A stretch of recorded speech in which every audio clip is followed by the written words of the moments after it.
The first man who, having ensconced a piece of ground, bethought himself of saying, "This is mine," and found people simple enough to believe him, was the real founder of civil society. From how many crimes, wars, and murders, from how many horrors and misfortunes might not anyone have saved mankind by pulling up the stakes or filling up the ditch and crying to his fellows, "Beware of listening to this impostor. You are undone if you once forget that the fruits of the earth belong to us all, and the earth itself to nobody."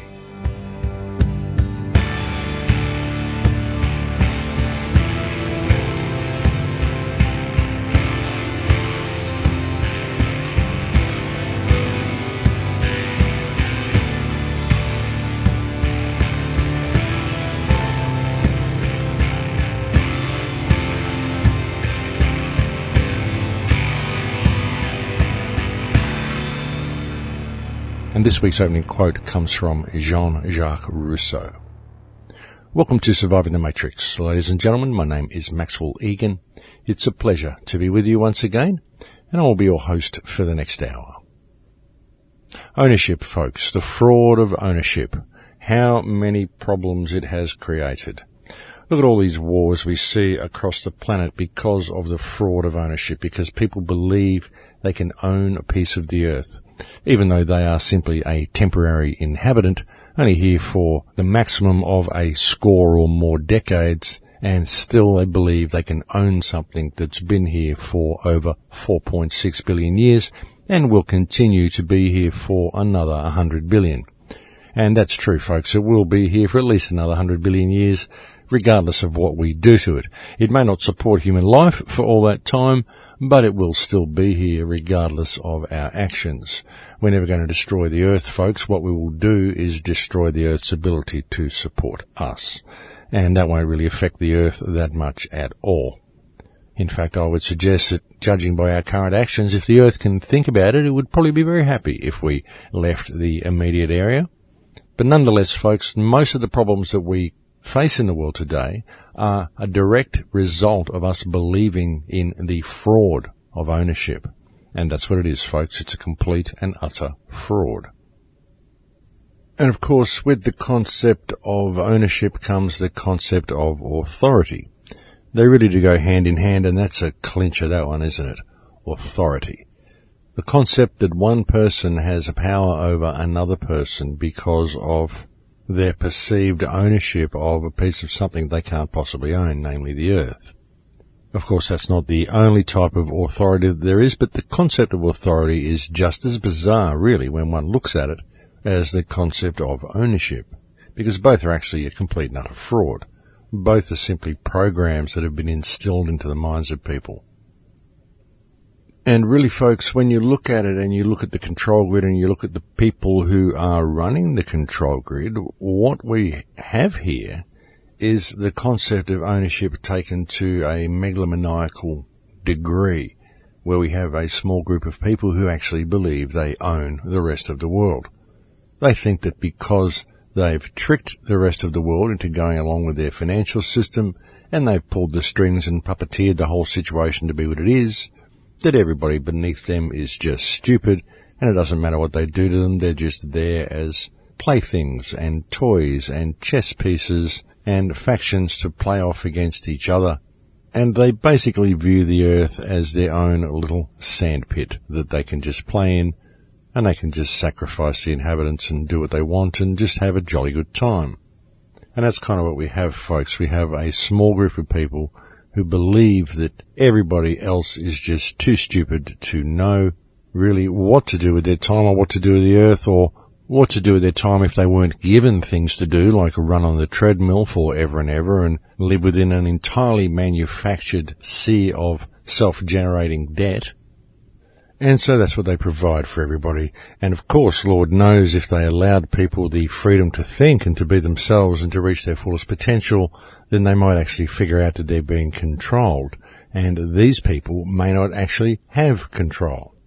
And so it's because they've constructed this fancy little economic system, and then they've created all of these systems down the line to ensure that people remain divided, such as different countries, different teams, different religions, different ideologies, all of the things they've created to make sure that we're continually arguing amongst each other so that we never really look at the control grid itself. We're too busy trying to defend someone else's idea that's been instilled into us because we believe it is reality. And so we never really see what's going on. I mean, I've got to say, folks, that when I really look at this system, when I take a step back and really look at it and see it in its entirety and see how it functions, it's pretty damn clever. I mean, you've got to really give these people 10 points for effort and 10 points for constructing a prison that is right there, right in everybody's faces and enslaves almost the entire planet, and yet nobody can see it. It's absolutely incredible, really. But then when you do see it, it becomes so apparent that it's there. And it also becomes quite amazing that others can't. And of course, the reason they can't is for all of the aforementioned reasons, namely because they're too busy running on the treadmill and attempting to live up to all of these ridiculous social and economic standards because they think that's what life's about and that's what success is, when really it's all just one big distraction. Very clever, folks. Very, very clever. But I think the blinkers are coming off now. I think people are seeing just what is actually going on here. And I think it's the system itself and the death throes that the system seems to be in, which is waking the planet up, well, at least waking a great deal of the planet up. All of this war posturing, all of the stuff we're seeing in Ukraine and the Middle East, and everything that the empire, the Western Empire, the United States, England, and its cohorts, everything these people are doing, all of the aggression they're showing towards Russia and towards China and towards the Arab regions of the world, it's all becoming very apparent to people. People are realizing that the actual aggressive and destabilizing force on this planet is the West. It isn't everything the Western media has been telling us and our government's been telling us. It's actually the West. Since World War II, the West has been going out and putting military bases all around the world and basically stomping on every country that it can in the name of self-defense. And people are beginning to wise up that it's actually the British and American governments and their allies that are creating the global instability. I mean, just the release of the Chilcot report, or the talk of the release of the Chilcot report anyway.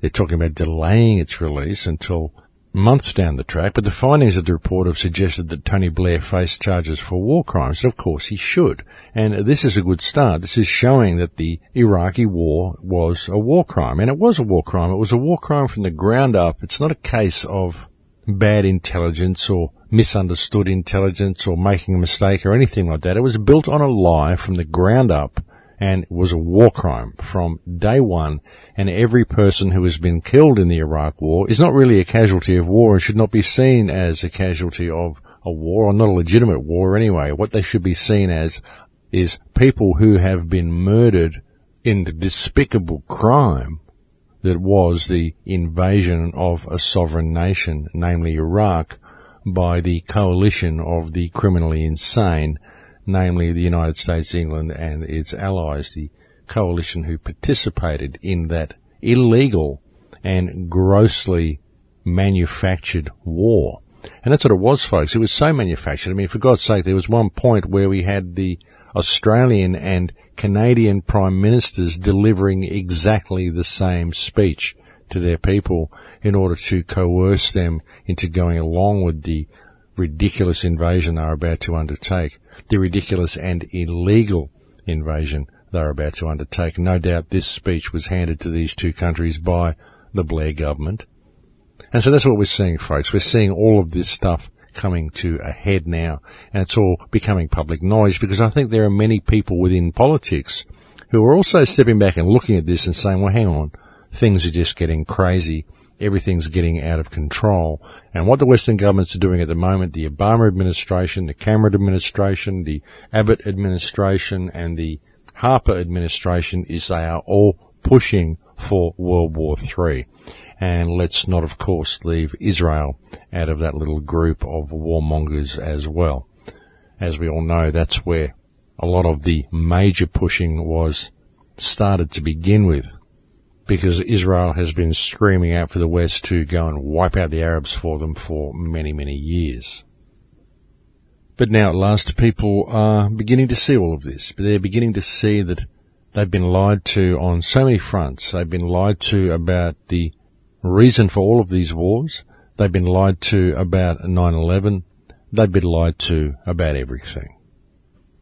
And so I think it's all coming to a head in 2015, folks. I think the head of the snake is going to be cut off. I really do. I think people are waking up to the fact that it's the Western financial system, the IMF and the banking cartels that actually run all of these Western countries. It isn't actually the governments. They're just all puppets of the same puppeteer at the top, ultimately, which is the banking system. And I think the people of all of these countries are beginning to wake up to the fact that they've been scammed and that we can actually put a stop to this farce and this debacle that's happening on the planet at the moment. I mean, the governments are out of control. Western governments are out of control. They're attempting to rally the world to start World War III at the moment. They're doing everything they can to escalate the chaos because that's what they want, folks. It doesn't matter if they can't control every country. As long as they can turn every country that isn't the West into chaos, then that's their means of controlling it. The way they've done in Iraq, the way they're attempting to do in Syria, the way they've done in Libya, they've just turned all of these countries into chaotic messes because chaos is manageable, but rebellious, united people are not.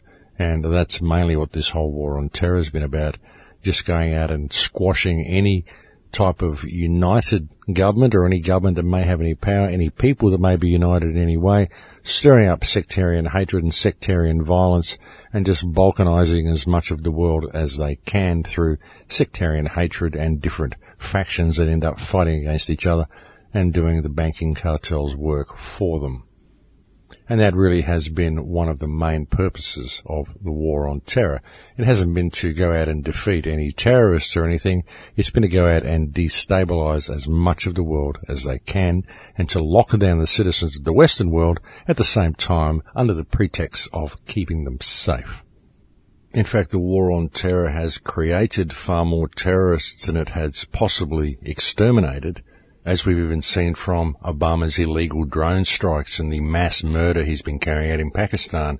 He's killed around about 43 suspected terrorists and around about 1,400 civilians along the way, and therefore created 1,400 families who are now potential terrorists because they may want revenge for their murdered brethren. Even the 68 or 78 people in Guantanamo Bay that have been completely cleared of all charges that have been scheduled for release for years, they're scared to release them because they may turn into terrorists because they've been in Guantanamo Bay and subject to torture for years on end, and the administration is concerned that they may feel a little disgruntled about it. So you see the actions of the US government and US foreign policy and the actions of the West in this so-called war on terror, which is completely and utterly fake and contrived, is actually what is creating terrorism. It isn't battling it at all. It's actually creating it, and it's ensuring that it spreads around the globe. Because that is a mechanism that the governments can then use to lock down their citizenry, such as we've seen here in Australia. The gunman in the chocolate shop that within minutes Tony Abbott had described as a terrorist attack when there was absolutely no evidence to back it up, and ended up shutting down Sydney airspace and calling in SWAT teams and going into the chocolate shop with guns blazing, and it was very likely the police who shot the citizens in the chocolate shop as well. I mean, the whole thing was blown out of proportion, and you can see exactly the way they're playing all of this, folks. They love these events when they happen. They stage most of these events themselves, and everything they tell you is backwards. That's something that you really need to understand about the way our governments operate, folks, is that everything they say is backwards. If they say they're doing something to keep you safe, it's actually to cause more harm for you. If they say they're doing something defensively, then it's usually an aggressive action, such as the recent posturing against Russia. They're actually accusing Russia of flying planes along NATO borders and saying this is an aggressive act by Russia. But what they're not telling the people is that over the last 10 years they have expanded NATO borders. Despite the non-expansion agreement, They have expanded NATO borders until NATO is now right on Russia's borders. So if Russia is to fly planes along its borders to patrol its borders, then the West can accuse it of flying planes along NATO borders. So really it's the West has been gradually encroaching itself against Russia. NATO has been expanding, and this whole mess in Ukraine and Crimea was because NATO wanted to put a base in Crimea, which would essentially have put a Western missile base, nuclear missile base, within striking range of Russia, able to hit Moscow within 5 minutes before it even had a chance.